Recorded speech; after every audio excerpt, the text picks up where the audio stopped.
Hello everyone, welcome to Jharkhand live.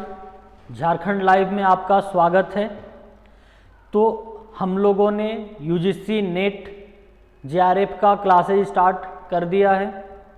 जैसा कि आप लोगों को पता होगा क्या स्ट्रेटजी है, क्या आपका यूनिट 1 यानी पेपर 1 और पेपर 2 सब्जेक्ट का क्या सिलेबस है, ये सब सारी चीज़ें ऑलरेडी हम लोगों ने डिस्कस कर दिए हैं। तो झारखंड लाइव का प्लेलिस्ट में जा कर के देख सकते हैं, ऑलरेडी अपलोडेड है वीडियो। तो हम लोग देख रहे थे लास्ट क्लास में, यानी लेक्चर 1 यूनिट 2 हम लोग देख रहे थे। यूजीसी नेट जेआरएफ का कॉमर्स, जो पेपर 2 जिनका कॉमर्स है उसके लिए हम लोग एक लेक्चर ऑलरेडी अपलोड कर चुके हैं यूनिट 2 का। तो आज हम लोग यूनिट 2 का सेकेंड लेक्चर पढ़ेंगे। यूनिट 2 है क्या? आपका favourite subject accounting and auditing. तो अकाउंटिंग एंड ऑडिटिंग में हम लोग आज क्या पढ़ने वाले हैं ये देख लेते हैं। और क्लासेज स्टार्ट हो गया है, तो ऑनलाइन और ऑफलाइन दोनों क्लासेज चल रही है। तो ऑनलाइन के लिए भी आप लोग Jharkhand live application play store से डाउनलोड कर सकते हैं और दिए गए नंबर पे कॉल कर सकते हैं। और ऑफलाइन में लालपुर में क्लासेज है, विजिट भी कर सकते हैं ऑफलाइन क्लासेज के लिए। तो चलिए देखते हैं, आज हम लोग UGC net paper 2 commerce subject के लिए यूनिट 2 का आज दूसरा क्लास होगा, अकाउंटिंग कॉन्सेप्ट।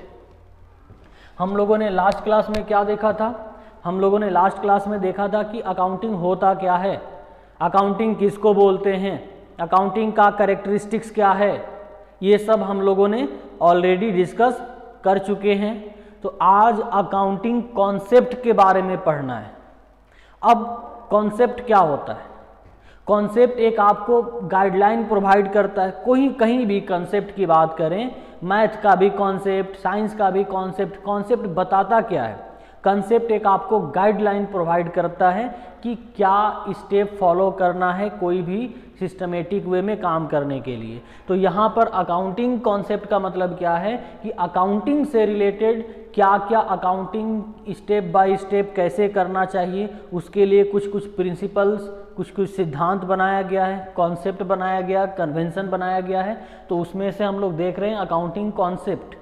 पहला क्या है? Business entity concept. Business entity concept का मतलब क्या होता है कि बिजनेस एक अलग सेपरेट एंटिटी माना जाता है। जैसे बिजनेस होता है तो बिजनेस अलग है, बिजनेस को करने वाला बिजनेसमैन क्या है, वो अलग पर्सन माना जाता है।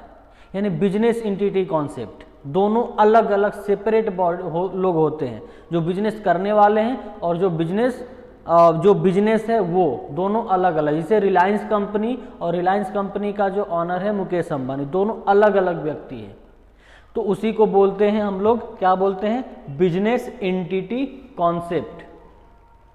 फिर से रिपीट कर रहे हैं, ये अकाउंटिंग के पर्पस से बिजनेस एंटिटी कॉन्सेप्ट। लॉ के नज़र में हो सकता है कि जो सोल प्रोप्राइटर होता है या पार्टनरशिप जो रजिस्टर्ड नहीं है, उसको लॉ के नज़र में, कोर्ट के नज़र में अलग व्यक्ति नहीं माना जाता है। लेकिन अकाउंट और कंपनी के लिए कोर्ट के नज़र में, लॉ के नज़र में भी अलग व्यक्ति माना जाता है और कंपनी के मेंबर ऑनर को अलग व्यक्ति माना जाता है। लेकिन पार्टनरशिप फर्म जो रजिस्टर्ड नहीं है और सोल प्रोप्राइटर को जनरली एक ही पर्सन माना जाता है लॉ के नज़र में। लेकिन अकाउंटिंग के नज़र में क्या है? For the purpose of accounting दोनों अलग अलग माना जाता है, चाहे वो रजिस्टर्ड है बिजनेस आपका या नहीं है, दोनों अलग अलग माना जाएगा। ठीक है, उसी को बोलते हैं बिजनेस एंटिटी कॉन्सेप्ट। दूसरा क्या है? Going concern concepts. यानी जब भी बिजनेस करते हैं तो बिजनेस में लंबे समय तक चलते रहे बिजनेस, ये परसेप्शन होता है, ये उम्मीद करके तब बिजनेस को हम लोग रन करते हैं, बिजनेस करने की कोशिश करते हैं। तो कॉन्सेप्ट क्या बता रहा है कि गोइंग कंसर्न, यानी लंबे समय तक बिजनेस चलते रहेगा। बिजनेस को शट डाउन करने के पर्पस से हम लोग बिजनेस नहीं करते हैं। कोई भी बिजनेस करता है तो शट डाउन जल्दी करना है ऐसा नहीं सोचता है, लंबे समय तक बिजनेस चलता रहे ऐसा सोचता है। तो वैसा ही सोच करके अकाउंटिंग करना होता है हम लोगों को as an accountant, as an commerce student. Next क्या है, dual aspect concept. Dual aspect concept का मतलब क्या हुआ कि एक डेबिट होगा तो दूसरा क्या होगा, क्रेडिट होगा, यानी हर एक एस्पेक्ट का डबल इफेक्ट होगा, दो इफेक्ट पड़ेगा। एक अकाउंट में डेबिट होगा तो दूसरे अकाउंट में क्रेडिट जरूर होगा, यानी डबल अफेक्ट करेगा अकाउंट को, इसीलिए उसको बोलते हैं डुअल एस्पेक्ट कॉन्सेप्ट। ठीक है, जैसे जर्नल एंट्री पास करते हैं ना, जैसे गुड्स परचेज्ड इन कैश, क्या एंट्री पास करते हैं, purchase account debit to cash account. तो ये क्या हुआ, परचेज को डेबिट और कैश को क्रेडिट किए, तो दो अकाउंट अफेक्ट हुआ ना, एक परचेज हुआ और एक कैश हुआ, तो उसी को बोलते हैं डुअल एस्पेक्ट कॉन्सेप्ट। क्लियर है। या जैसे देख लीजिए यहाँ पर external liabilities plus capital equal to total assets, यानी जब भी आप लोगों ने पढ़ा होगा 11th 12th में भी पढ़ा होगा या कहीं पढ़ाए भी होंगे अकाउंटिंग इक्वेशन, उसमें क्या होता है, या नहीं भी पढ़ाए होंगे तो बैलेंस शीट तो जानते हैं ना, बैलेंस शीट का एसेट भी बराबर होता है, लायबिलिटीज भी बराबर होता है, दोनों साइड बराबर कैसे होता है, यही डुअल एस्पेक्ट कॉन्सेप्ट वहाँ पर अप्लाई होता है। ठीक है, तो एग्जाम में थोड़ा डीपली सवाल पूछा जा सकता है, या कहीं भी आप इंटरव्यू फेस करेंगे तो बहुत ज़्यादा आपको सवाल नहीं दे दिया जाएगा बनाने, यही बेसिक सवाल आपसे पूछा जाएगा कि ये सब कॉन्सेप्ट जो बैलेंस शीट बनाते हैं दोनों साइड इक्वल आता है, तो आप बोलेंगे कि हाँ इक्वल आता है। अब एग्जाम पूछेगा इंटरव्यूअर क्यों इक्वल आता है, तो बोलिए कि नहीं आप इक्वल आता है, ऐसे थोड़ी जवाब दीजिएगा।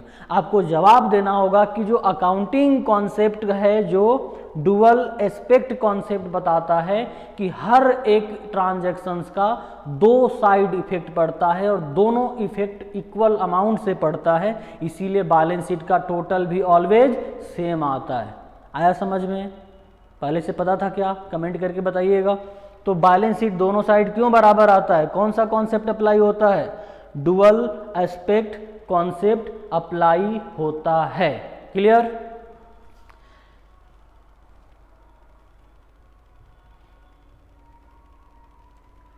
नेक्स्ट है historical cost concept. Historical cost concept यानी अगर कोई मशीनरी एक साल पहले 1 लाख रुपए में खरीदे तो आज मान लीजिए 10,000 डिप्रिसिएशन घटाने के बाद 90,000 वैल्यू को बैलेंस शीट के एसेट साइड में दिखलाएंगे। आज उसका मार्केट प्राइस क्या है उससे कोई मतलब नहीं है, यानी हर दिन उस एसेट्स का वैल्यू नहीं लगाने जाते हैं, मार्केट प्राइस से वैल्यूएशन नहीं करने जाते हैं, हर दिन वैल्यूएशन नहीं होगा। क्या होगा, जितने में खरीदे लेस करेंगे, डेप्रिसिएशन करने के बाद जो अमाउंट आएगा वही बैलेंस शीट में दिखाते हैं, उसी को क्या बोलते हैं, हिस्टोरिकल कॉस्ट कॉन्सेप्ट। यानी जो कॉस्ट ऑलरेडी इनकर्ड हो चुका है उसी कॉस्ट को हम लोग क्या करते हैं, दिखाते हैं, ना कि बैलेंस शीट का लास्ट डेट जिस दिन बनाते हैं ना 31 मार्च को, उस दिन हर एसेट का वैल्यूएशन लगाने नहीं जाते हैं कि एसेट कितना है, कितना बैलेंस शीट में दिखाएं, बिल्कुल नहीं। कितना दिखाते हैं, जो एसेट का कॉस्ट है माइनस डेप्रिसिएशन, जितना वैल्यू आएगा उसी को दिखलाया जाता है बैलेंस शीट का एसेट साइड में, तो इसीलिए उसको बोला गया है हिस्टोरिकल कॉस्ट कॉन्सेप्ट। जैसे मान लीजिए मेरा मोबाइल खरीदे हैं बिजनेस पर्पज से, मान लीजिए 20,000 का खरीदे हैं, 1 साल यूज करने के बाद 5,000 रुपये का डेप्रिसिएशन हुआ, तो आज हम इसको अपने बुक में 15,000 दिखाएंगे। भले इसका मार्केट में वैल्यू 12,000 है, लेकिन हम अपने बुक में कितना दिखाएंगे, मोबाइल का वैल्यू कितना दिखाएंगे, 15,000 दिखाएंगे। मार्केट में इसका रेट क्या है आज के दिन, मान लीजिए 12,000, लेकिन उससे कोई मतलब नहीं है। या मार्केट में इसका वैल्यू 17,000 है तो भी हम 15,000 ही दिखाएंगे, 20,000 में 5,000 डिप्रिसिएशन घटाने के बाद। आया समझ में हिस्टोरिकल कॉस्ट कॉन्सेप्ट। तो ये भी आपसे डीपली सवाल क्या पूछा जा सकता है कि कोई भी एसेट्स को कॉस्ट ऑफ एसेट्स और कॉस्ट पर ही हमेशा डेप्रिसिएशन कैलकुलेशन होता है, ये भी याद रखिएगा। मार्केट वैल्यू पर कभी भी डेप्रिसिएशन कैलकुलेशन नहीं होता है। तो क्या जवाब दीजिएगा कि यहाँ पर historical cost concept as per accounting concept, historical cost concept ये बताता है कि कोई भी एसेट्स को जो परचेज किए हैं और परचेज करने के बाद जो भी कॉस्ट है उसी पर डेप्रिसिएशन कैलकुलेशन होगा, और डेप्रिसिएशन घटाने के बाद एंड ऑफ द ईयर में जो वैल्यू आएगा उसी को बैलेंस शीट में दिखाते हैं, ना कि वैल्यूएशन लगा करके दिखाते हैं। ठीक है, इसी को बोलते हैं historical cost concept. Money measurement concept, ठीक है, मनी मेजरमेंट कॉन्सेप्ट यानी कोई भी अकाउंटिंग कोई भी ट्रांजैक्शंस का किया जाएगा, जब तक उस ट्रांजैक्शंस का प्रॉपर वैल्यू नहीं होगा तब तक ट्रांजैक्शंस का एंट्री नहीं दिखाया जाएगा बुक्स ऑफ अकाउंट में। इसका मतलब क्या हुआ? इसका मतलब ये हुआ कि सर्टेन कोई भी ट्रांजैक्शंस होता है तो सर्टेन अमाउंट तो होगा ना उसका, उसी अमाउंट का ही हम लोगों को एंट्री पास करना होता है। जैसे मान लीजिए कि मोबाइल है, कितने का मोबाइल है किसी को कुछ पता नहीं है, मान लीजिए इसको बुक्स में दिखा ही नहीं सकते हैं, क्योंकि क्या लिखेंगे, मोबाइल लिखेंगे लेकिन अमाउंट कितना लिखेंगे बैलेंस शीट में नहीं पता, तो कैसे दिखा पाएंगे। तो कोई भी चीज होगा उसका जब तक वैल्यूएशन नहीं लगा पाएंगे तब तक उसका एंट्री पास नहीं होगा। ठीक है, इंटरव्यू में पूछा हुआ सवाल है जी, आप लोगों से हम बता देते हैं, आप लोग से हम पूछ रहे हैं, लाखों का सामान जल गया ऐसा पूछा गया था। ठीक है, लाखों का यानी कितने रुपए का नहीं पता, क्या बताया गया, सिर्फ लाखों का यानी कई सारे लाखों का पैसा का सामान जल गया। क्या एंट्री होगा इसका, कमेंट करके बताइएगा। लाखों रुपए का सामान जल गया है, कमेंट करके बताइएगा। कितने लाख रुपए का नहीं पता, एंट्री क्या होगा बताइएगा। तो मनी मेजरमेंट कॉन्सेप्ट समझ में आया। या मान लीजिए आपके पास कुछ ऐसा अनमोल चीज है, आसमान से ऐसा चीज गिर गया जो कि सोना की तरह दिखता है, बहुत अनमोल चीज है, क्या है नहीं पता, लेकिन ये पता है कि बहुत कीमती है, बहुत कीमती है, लेकिन उसका वैल्यू लगा ही नहीं पा रहे हैं कि कितने रुपए का है। वैल्यू ले से कोई काम का नहीं, बिजनेस के पर्पज से कोई काम का नहीं है वो, उसको बैलेंस शीट में क्या दिखाइएगा, कुछ नहीं, तो उसका कोई काम नहीं। इसलिए जब तक मनी मेजरमेंट नहीं करेंगे तब तक हम लोग नहीं दिखा पाएंगे। क्लियर है। फिर है रियलाइजेशन कॉन्सेप्ट। रियलाइजेशन कॉन्सेप्ट क्या बताता है, according to this concept the revenue is recognised only when the sale is made, but the sale is a gradual process which starts with the purchase of raw material for production and end with the sale। यानी realisation concept का मतलब क्या हुआ कि कब record करें, जैसे sales करते हैं तो कितने रुपए का सेल्स रिकॉर्ड करें और कब सेल्स को रिकॉर्ड करें, है ना। जैसे मोबाइल बेच दिए तो तुरंत बुक में रिकॉर्ड कर लें क्या, नहीं, उसी के लिए कॉन्सेप्ट बताता है कि कब रिकॉर्ड करना है। या मोबाइल अगर बेच रहे हैं तो उसको बनाने में बहुत सारा रॉ मटेरियल लगा, इसमें कई सारा कंपोनेंट लगेगा, बनाने में रॉ मटेरियल लगेगा, लेबर लगेगा, तो सारा कंपोनेंट लगने के बाद ये फिनिश्ड गुड्स में कन्वर्जन होगा तब सेल होगा।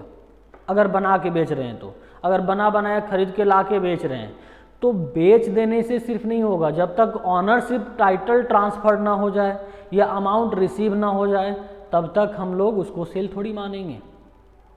आप बेच दिए, कोई खरीदने वाला आ रहा बोल रहा कि हाँ हम खरीदेंगे, मोबाइल आपसे हम खरीदेंगे, लेकिन अभी तक वो खरीदा नहीं, कंफर्म बोल भी नहीं रहा, अपने नाम का बिल भी नहीं कटवाया है, वो कंडीशन फुलफिल नहीं किया है वो, तो अभी तक सेल रिकॉर्ड नहीं करेंगे।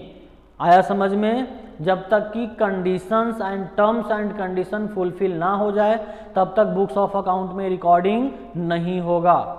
जिसे मान लीजिए आप अमेजन वाले हैं या फ्लिपकार्ट वाले हैं, आपको ऑर्डर आया तो क्या ऑर्डर आने से सेल हो गया क्या, बिल्कुल नहीं, क्या पता कस्टमर कैंसिल कर दिया तो इसलिए जब तक जो कंडीशन रहता है कि डिलीवरी हो जाएगा, डिलीवरी के बाद तब आप रिकॉर्ड करेंगे उसका कि हाँ अब सेल हो गया। समझ पा रहे हैं ना। तो ये होता है आपका रियलाइजेशन कॉन्सेप्ट।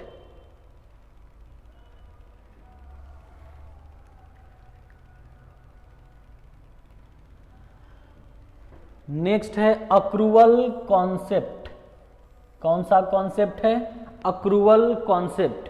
ये अक्रूवल कॉन्सेप्ट क्या बताता है, जैसे हम लोग जो अकाउंटिंग मेंटेन करते हैं ना, जो लास्ट में फिनेंशियल स्टेटमेंट बनाते हैं फॉर द ईयर एंडिंग 31 मार्च को, हर साल 31 मार्च को जो फिनेंशियल स्टेटमेंट बनाते हैं ट्रेडिंग एंड पीएल अकाउंट और बैलेंस शीट, तो उसमें क्या करते हैं, वो दो तरीके से बना सकते हैं हम लोग। कौन सा दो तरीका होगा?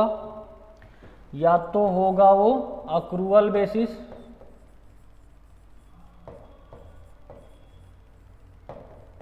दूसरा क्या होगा? Cash basis. कैश बेसिस दो तरीके से अकाउंटिंग रिकॉर्ड करते हैं हम लोग, बुक्स ऑफ अकाउंट मेंटेन करते हैं। कैश बेसिस क्या बोलता है? कैश बेसिस ये बोलता है कि कैश के बेसिस पर रिकॉर्ड करना है कि एक साल में ड्यूरिंग द ईयर 1 अप्रैल से लेकर के 31 मार्च के बीच कितना पैसा रिसीव हुआ उसको दिखलाना है, इनकम। कितना रेवेन्यू नेचर का एक्सपेंडिचर हुआ उसको एक्सपेंडिचर में दिखाना है, और बैलेंसिंग जो भी आएगा आपका प्रॉफिट या लॉस होगा कैश के बेसिस पर।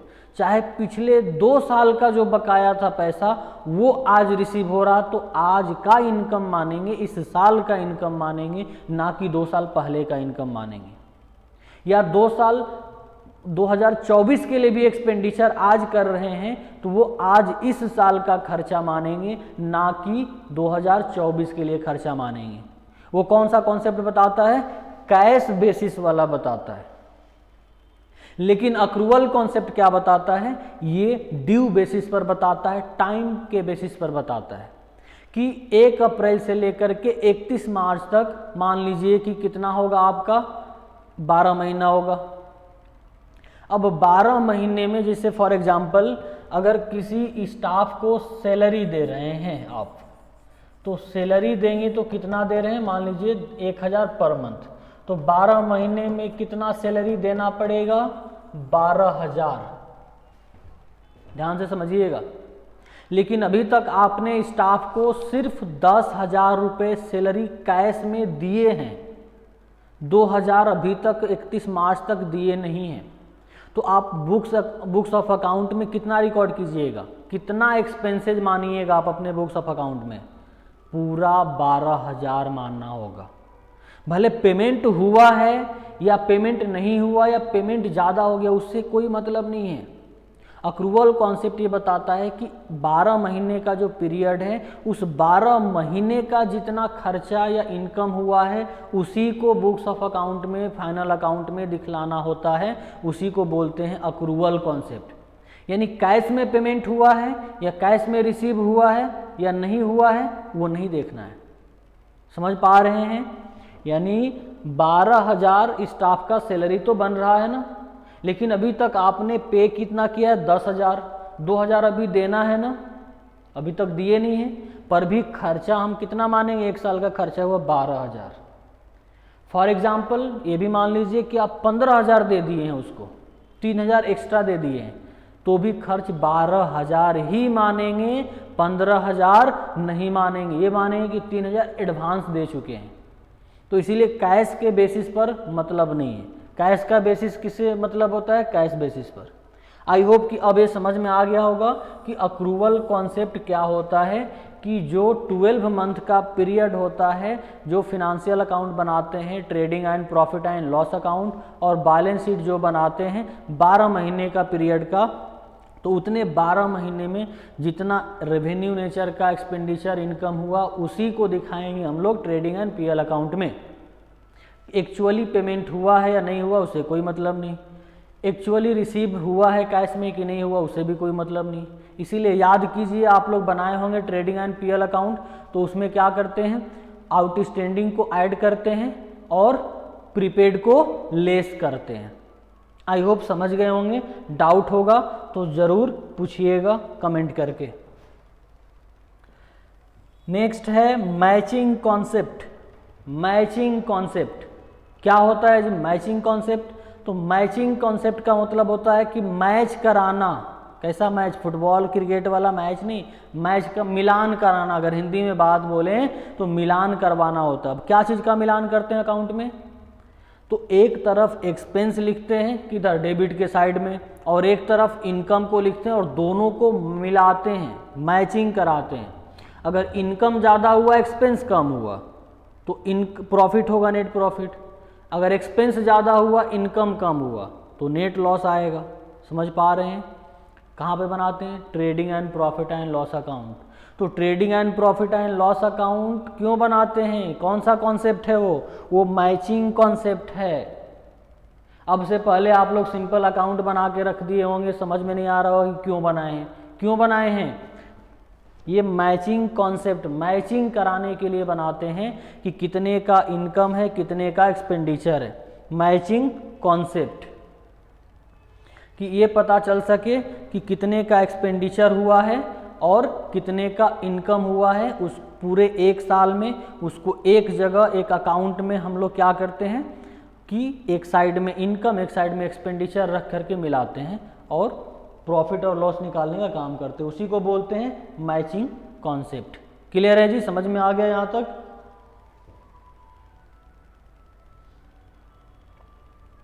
नेक्स्ट है accounting period concept. Accounting period generally कितने महीने का होता है? 12 मंथ का होता है अकाउंटिंग पीरियड। कुछ कुछ कंपनियां जो लिस्टेड है शेयर मार्केट पे, उसको क्वार्टरली भी बनाना होता है फाइनल अकाउंट। हर 3-3 महीने पर भी बैलेंस शीट और पीएल अकाउंट बनाना होता है, लेकिन वो फाइनल अकाउंट नहीं होता है। वो क्या होता है? टेम्पोररी बनाना पड़ता है क्वार्टरली बेसिस पर। किस कंपनियों को? जो कंपनी शेयर मार्केट में एनएससी बीएससी पर लिस्ट होती है। लेकिन जो लिस्ट नहीं है उसके लिए एनुअली ही बनाना पड़ता है, या जो लिस्ट है उसके लिए भी 3-3 महीने पर तो बनाना है, लेकिन वो मतलब कि टेम्पोररी बनता है। फाइनल अकाउंट पूरे एक साल के बाद बनाया जाता है। तो पूरे 12 महीने के पीरियड को ही हम लोग अकाउंटिंग पीरियड बोलते हैं। और आप लोगों को पता होगा कि अकाउंटिंग पीरियड जो होता है वो 2 टाइप का होता है। एक होता है फिनेंशियल ईयर, एक होता है कैलेंडर ईयर। आया समझ में? ठीक है।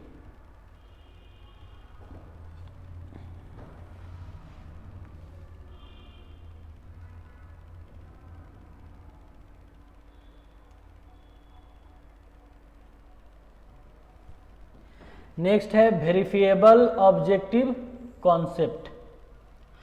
According to this principle, the accounting data should be definite, verifiable and free from personal bias of the accountant. In other words, this principle requires that each recorded transactions या event in the books of account should have been an adequate evidence to support. मतलब जब भी हम लोग books of account में journal entry pass करते हैं, record करते हैं, वो क्या चीज़ का रिकॉर्डिंग करते हैं? जो भी ट्रांजैक्शन हुआ है बिजनेस का, तो बिजनेस का ट्रांजैक्शंस कैसे हुआ उसका प्रूफ क्या होगा? कैसे पता चलेगा कि क्या हुआ है ट्रांजैक्शंस? तो हर एक ट्रांजैक्शंस का एक डॉक्यूमेंट होता है, सोर्स डॉक्यूमेंट होता है, जो भाउचर जिसको बोलते हैं। जो भी परचेज या सेल करेंगे तो उसका भाउचर होगा, तो उस भाउचर ही वो वेरीफाई करता है, प्रूफ करता है, प्रमाणित करता है कि वो ट्रांजैक्शंस कंप्लीट हुआ है। तभी उस ट्रांजैक्शंस को हम लोग बुक्स ऑफ अकाउंट में रिकॉर्ड करने का काम करते हैं। क्लियर है ना? अब बात कर लेते हैं अकाउंटिंग सिस्टम।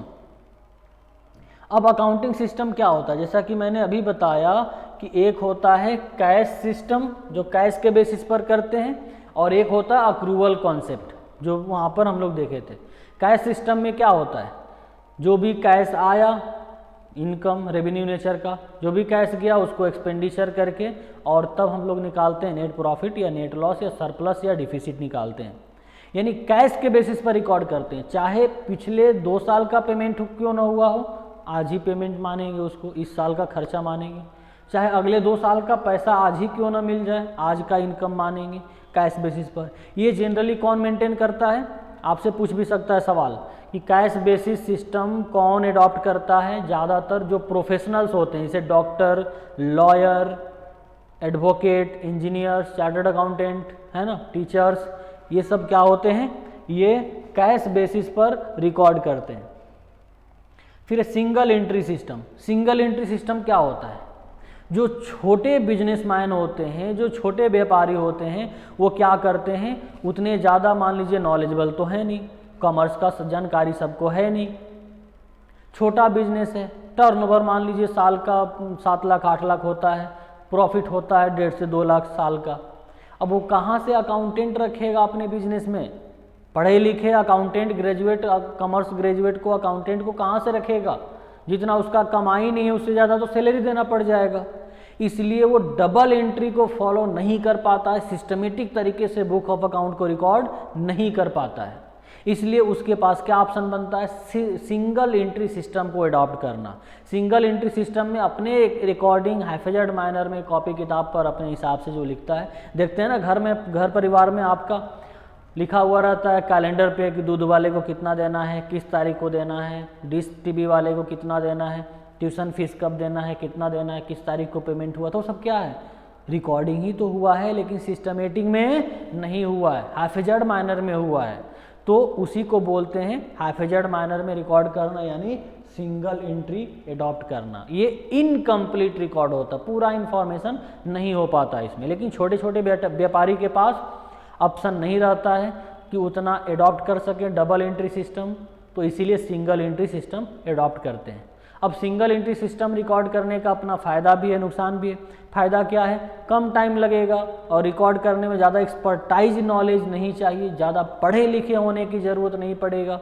लेकिन वहीं दूसरी तरफ नुकसान भी है, हर ट्रांजैक्शंस को रिकॉर्ड नहीं कर पाएंगे सिस्टमेटिक तरीके से, और एक्चुअल प्रॉफिट या loss end of the year में अगर जानना चाहें तो भी नहीं जान पाएंगे। तो मुश्किल है ना, प्रॉफिट एंड लॉस अकाउंट नहीं बना पाएंगे क्योंकि इनकम्प्लीट डेटा रहता है इसीलिए। तो ये इसका क्या है, डिमेरिट्स भी है। फिर डबल एंट्री सिस्टम, ये तो आप लोग समझ ही रहे हैं। जो डबल एंट्री सिस्टम हम लोग जर्नल एंट्री फॉलो करते हैं, एक को डेबिट करते हैं दूसरे को क्रेडिट करते हैं, तो क्या है, डबल एंट्री सिस्टम अडॉप्ट किए वहाँ पर।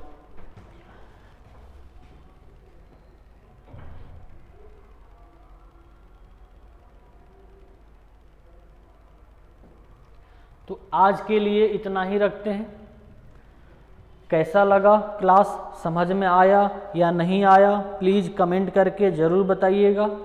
और जिनको भी क्लासेज करना होगा वो कॉल कर सकते हैं, नंबर दिया गया है। ऑनलाइन ऑफलाइन दोनों क्लासेज स्टार्ट हो गई हैं। तो ऑफलाइन अगर आना है तो जो रांची के हैं, रांची झारखंड, रांची में लालपुर में क्लासेज होती है, तो यहाँ पर कांटेक्ट कर सकते हैं। और ऑनलाइन के लिए भी कॉल कर सकते हैं, एप्लीकेशन के थ्रू ऑनलाइन क्लासेज आप कर सकते हैं। Thank you so much.